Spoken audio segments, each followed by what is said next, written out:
Hello, good morning. Welcome to my Facebook live chat on Friday the 19th of October, or you might be watching later, or you might be watching on YouTube. Wherever you're watching, hello, thank you very much for tuning in. It's been a bit of a quieter week for me this week, which has been nice. I've done a lot of, I've actually done a fair bit of crochet, which is pretty cool. Yay. Yes, so let me show, I'll just go through what I've been doing this week. I sent out my newsletter again this week. Good morning. Yeah, I've skipped a week last week because just nuts. So this week I sent out an email and I posted my review of this crochet book, Mandy's 12 Months of Crochet with Red Agape. So yay, that was good to get an email out. I think some of you enjoyed that. Yes, so Granny Square Flare news. Now last week I said that I was worried that I was going to run out of books because my printer was a lot behind. Well, I've actually ordered on Monday and they're already here. So I think my printer has caught up, which is awesome. So if you're wanting to order a present for anybody for Christmas, then I have plenty of the books in stock. Hooray! So yay, that's good. I was a bit worried about that, but I don't have to worry anymore. Now the other news that I am able to tell you is that if you have an e-reader, this is a Kobo, which is what I have. It's been available on Kobo forever, but it's also now available on Kindle. So Amazon Kindle versions are now ready as well. So if you've never actually done anything on an e-reader before, I mean, mine's just black and white. You can get Kindle Fires, which are colour and everything, but let me just show you what it looks like on the inside. So this is just a page of, it breaks everything up. So you've got like words and then photos and things. So this is the chart and the photo for one of the patterns. But what you can do, well, I can do on mine, I've just double tapped on the chart and I can increase the size. So I've just blown it up and you can move it around. So if you're wanting to get a close-up of something, it's pretty cool.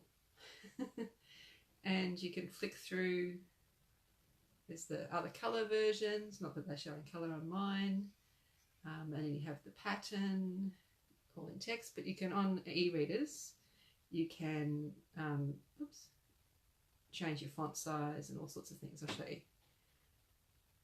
Yeah, so here I can change the font size, the line spacing, the margins, justification. So I'll just have a bit of a fiddle with all of those things and show you the difference. Yeah. So you can see the text has gone really, really big. So you can really muck around with it. So it's comfortable for you to read. So I really like my e-reader. When they first came out, I saw you'll never beat a real book. But all of my novel reading now is now on here. I can be lying in bed, I can finish a book, and I can browse the shop and buy my next book and just keep going.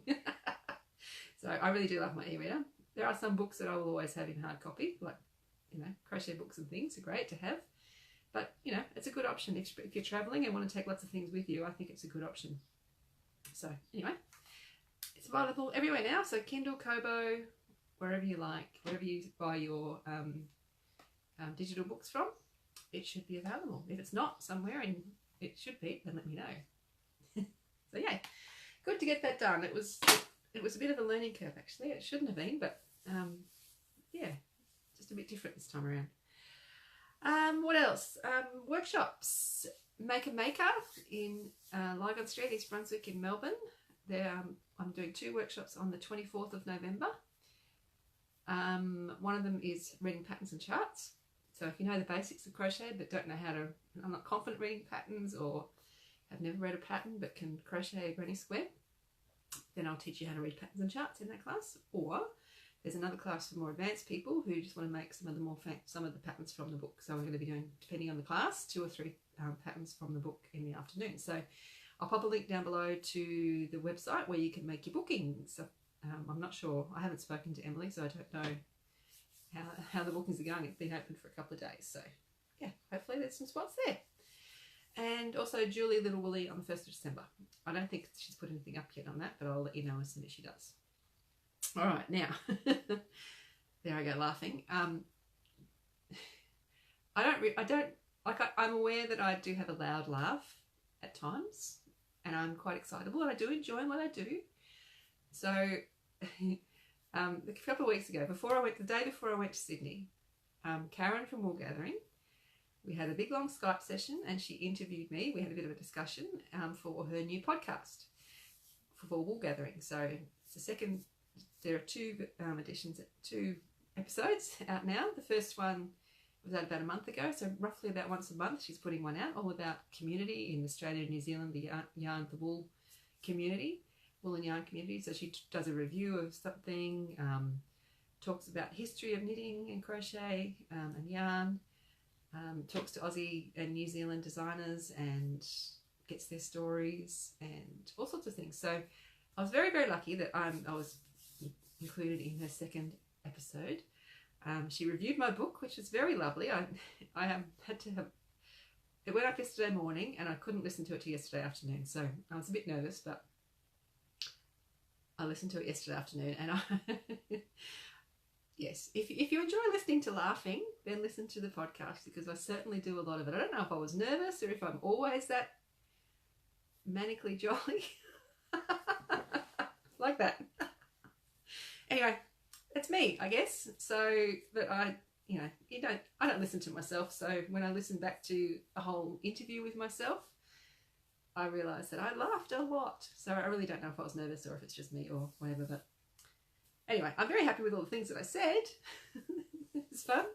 It was good. We had a good chat. We had a good laugh. So if you'd like to listen to that podcast, I will pop a link down below to that later on. Thank you, Sam. A lot of people have been saying that they don't care about the laughing. It was all good. So I hope it doesn't annoy you too much. So yes, thank you. It was very lovely to be part of. I hope it's going to be a really good podcast. I think it's one that I'll keep on my list and I will listen to every month. Last month she interviewed Jess from the Sweaters Collective about her design process and her place in the knitting world. And she reviewed some Great Ocean Road Wool and Mills yarn.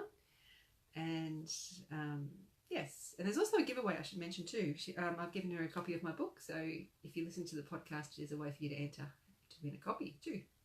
So yes, as I say, I'll pop a link down below to that later, and you can watch that, or listen to that, I'm sorry. Okay, so what else?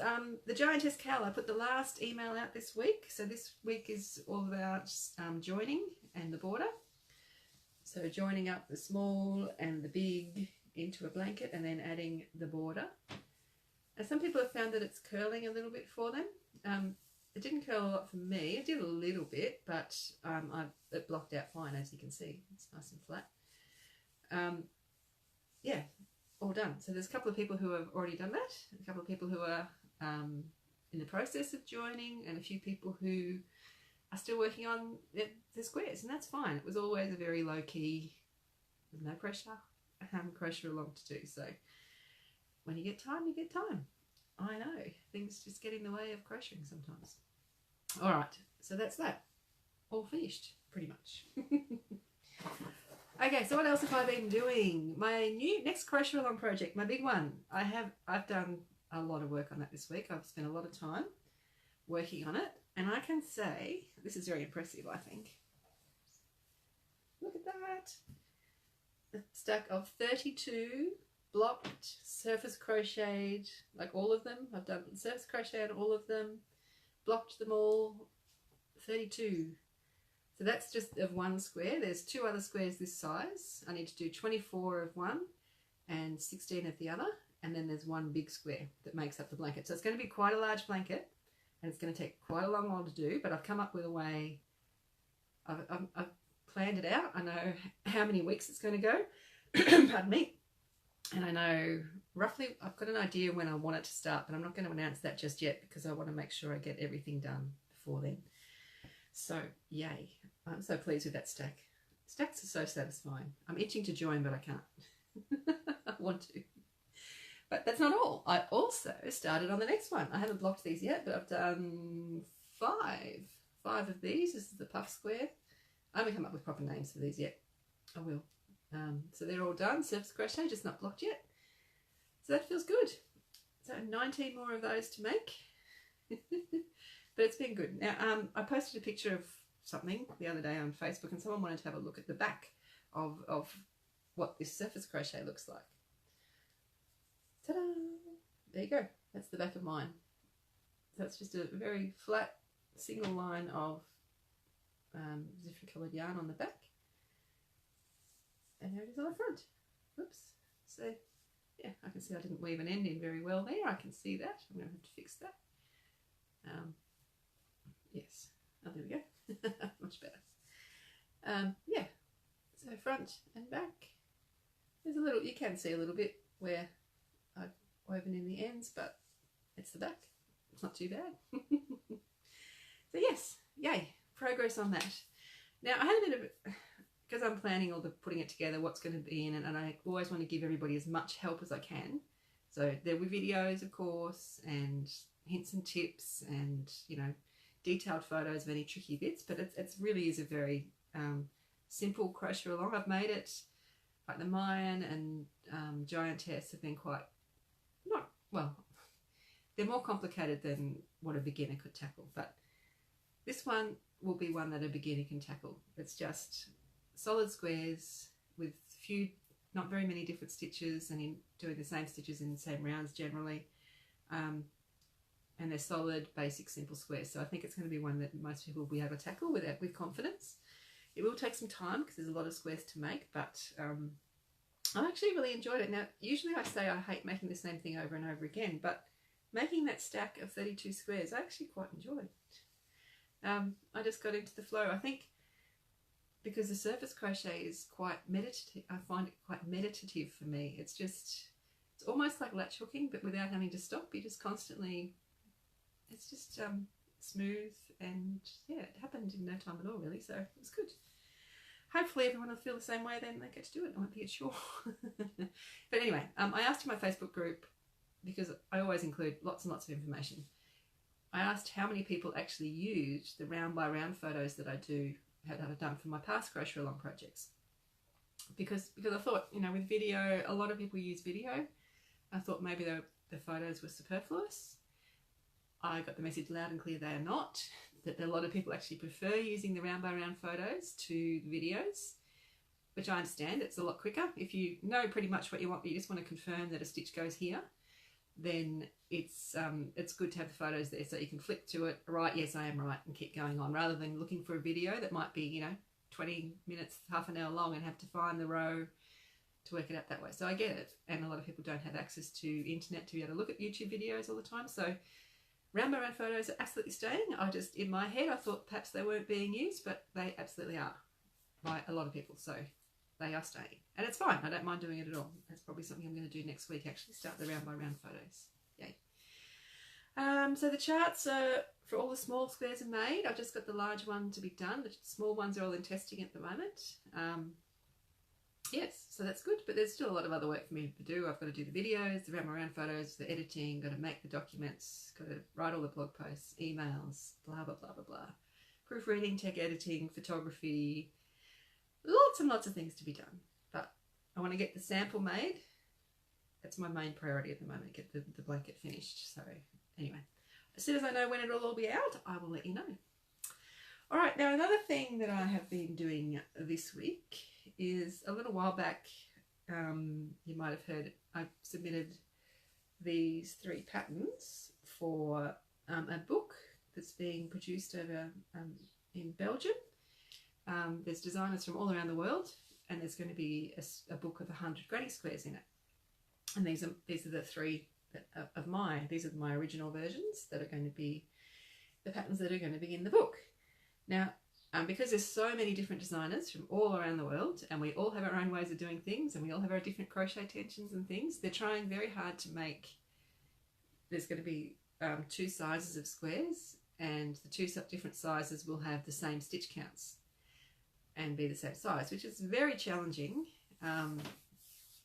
way to do things, but that's the way they wanted to do it. So it's been interesting modifying my patterns and getting them written in the format that they want to use. It's very different to how I write patterns, but I've actually sent off my final versions this morning, and I've made my final samples in the yarn that they wanted to use, and I have them here. So I'll just show you the comparison. There's the official square, and this is my original. So you can see there's a bit of size difference in there, and the yarn is different too. I'll tell you about the yarn in a minute. So that's that one. There's this one is the official one, and this is my original. So again, you can see size difference, but otherwise same square. And this is the last one. So this one has, well, different size, but yeah, I had to change the last couple of rounds on that one a little bit. So I was quite, the yarn we had to use, oops, sorry, I'm getting my piles all mixed up now. The yarn we are using is called Yarn and Colours. Must have. It's one of the cottons that I tested in my cotton yarn test a little while back. And I can't believe how close the colours are to my Cascade Ultra Pima cotton. So these colours here are, whoops, pretty similar to these colours here. So let's have a look at them one by one. So we've got the, well, this is called turquoise in the Cascade. It's probably a little bit lighter in the what's called Blue Lake in the Yarn and Colours. It is different. That's probably the most different out of all of them, I think. The next one, Yarn and Colours call this turquoise, and this is called aqua in the Cascade Ultra Pima. They're pretty close again. Again, the Cascade's slightly darker, but still pretty good match. This one is called Ice in Cascade Ultra Pima, and it's called Opaline Glass. It's pretty close, I think. I mean, they are slightly different, but they're pretty close. And this is the Natural in the Cascade, and the Cream in the Yarn and Colours. And you can see that the Yarn and Colours yarn is thinner. It's not quite as plump as the Cascade. That's why, partly why the squares are a little bit smaller. But I think that's a pretty good colour match, really. But I also did a couple of squares in, I wanted to try other colours as well. So I did an orange daff and a yellow daff. But I think I'm just going to submit my blue ones. Yeah, I was just testing that out. So yay, I will send those squares off to Belgium today. And yeah, wait and see. I think the book will, I don't know when the book will be out, but I will of course let you know. So that's exciting, and that's about it for me this week. I didn't actually go through and do questions this time because I've been away and I haven't been posting much anywhere and doing things. I haven't actually been receiving a lot of emails, so it's been a bit quiet, which is oh, sorry. Okay, it's fine. I have been answering questions here and there. There's someone in my Facebook group who's posting with a problem with the Mayan square that I don't have here to show you. But yeah, sorting things out. So if you ever have a problem with any of my patterns, whether it's in the book, any of my published ones, just email me or message me anywhere and I will help you out. No drama at all. So Shelley@spincushions.com is my email address, and I'm always happy to hear from you. So that's it. That's me, what I've done this week. Next week, I haven't really gotten that very far ahead and planned it. I do want to do some stuff around the house. It's spring, I always get a bit inspired to do things, so I bought paint and everything to paint a room, so maybe that'll happen in the next few days. We'll see. We'll see. So, if that's all, if no one has anything that they would like to tell me about, then I will leave you, get back to your Fridays, and have a wonderful weekend and awesome week next week, and I will see you next Friday. Yay! Thank you very much. See you later. Bye.